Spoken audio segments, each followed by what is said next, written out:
Ano yon? Pabili ng panty po. Anong panty?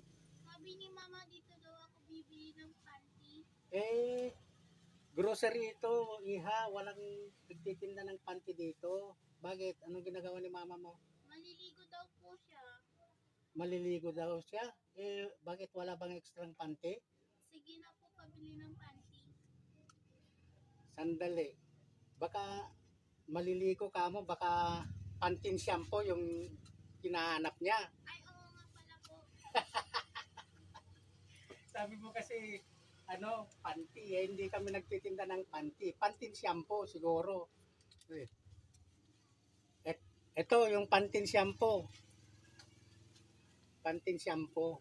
Ay, opo. Sabihin mo kay mama mo, pan, hindi panty, pantin shampoo ha. Okay po. Tagsa 7 ito.